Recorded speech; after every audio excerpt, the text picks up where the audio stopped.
Imagine walking into one of the world's most famous museums, staring at a blank wall where a priceless masterpiece should be.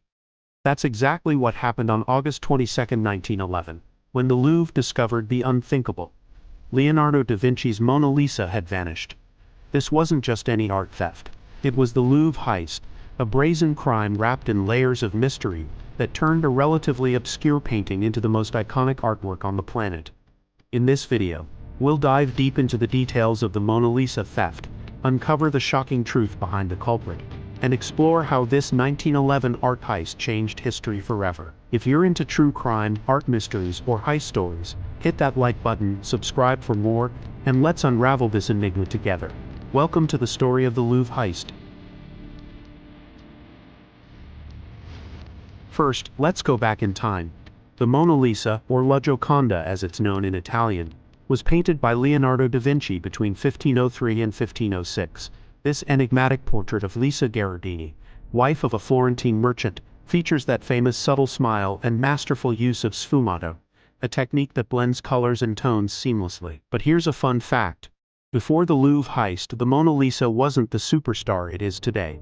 Sure, it was admired by art enthusiasts, but it hung quietly in the Louvre's Salon Carré, alongside other Renaissance masterpieces like works by Titian and Raphael. The Louvre itself, once a royal palace, had become a public museum in 1793 during the French Revolution. By 1911, it housed over 400,000 artifacts, drawing visitors from around the world. Security, laughable by modern standards.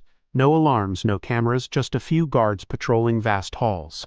Paintings were simply nailed to the walls or protected by basic glass cases.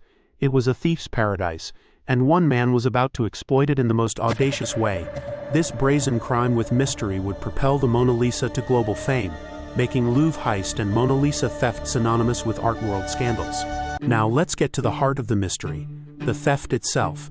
It all happened on Monday, August 21, 1911, a day when the Louvre was closed to the public for cleaning and maintenance. Enter Vincenzo Peruggia, a 30-year-old Italian immigrant and former Louvre handyman. Peruggia had worked at the museum just a few years earlier, helping to build protective glass cases for artworks, ironically, including the one for the Mona Lisa. Dressed in a white smock identical to those worn by Louvre employees, Peruggia blended right in. He likely hid in a storage closet overnight on Sunday, waiting for the perfect moment. Around 7 a.m. Monday, with the museum quiet and guards sparse, he strolled into the Salon Carré. The Mona Lisa, measuring just 30 by 21 inches and painted on a thin poplar wood panel, was easy to handle. Peruggia simply lifted it off its 4 hooks on the wall. No fancy tools needed. He carried it to a nearby service stairwell where he removed the painting from its heavy frame and glass case. Wrapping it in his smock or a blanket, he tucked it under his arm and walked out the front door. The whole operation probably less than 10 minutes. But here's where the mystery deepens.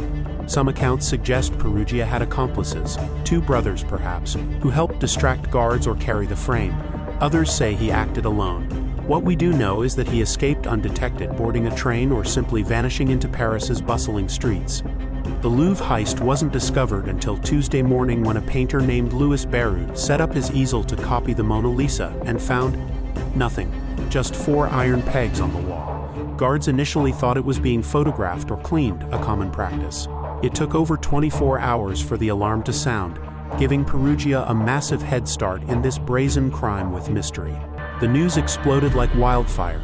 Headlines screamed "Mona Lisa stolen" across Europe and America. The Louvre closed for a week, and Paris police launched a massive investigation led by Alphonse Bertillon, the father of modern forensics. They fingerprinted everyone, over 250 museum staff, and scoured the building. Clues: a discarded frame and glass case in the stairwell, plus a left thumbprint on the glass that ironically matched Peruggia's, but he wasn't in their criminal database yet.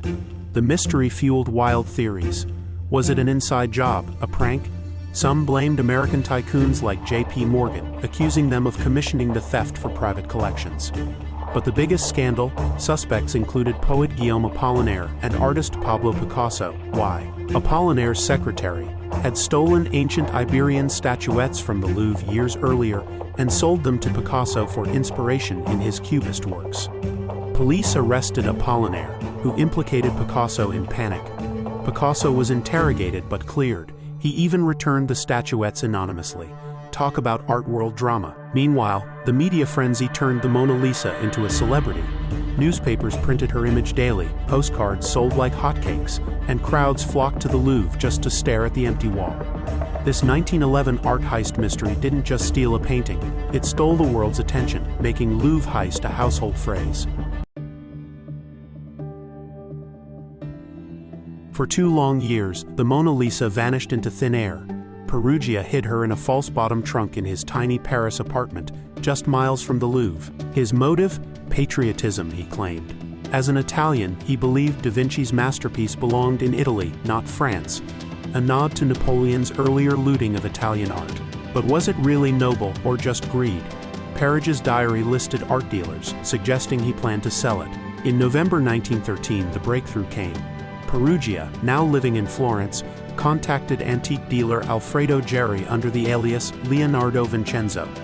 He offered to return the painting for a reward and display in Italy. Geri alerted authorities, and when Peruggia showed up with the Mona Lisa wrapped in silk, he was arrested on the spot.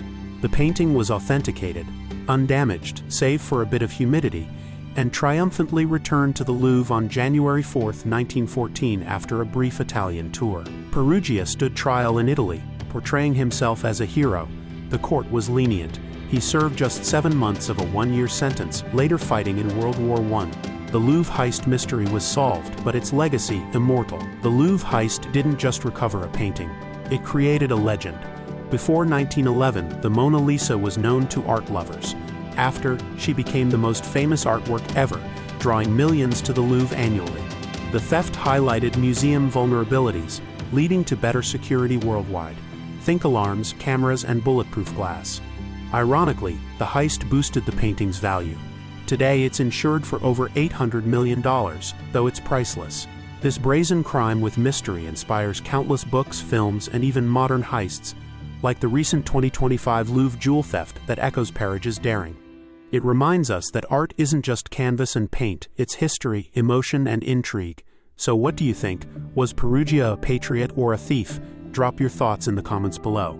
Thanks for watching this deep dive into the Louvre Heist and the Mona Lisa theft of 1911. If you enjoyed this video on brazen crimes with mystery, smash that subscribe button, turn on notifications, and check out our playlist on famous art heists. Share this with a friend who loves true crime, and until next time, keep questioning the mysteries around you.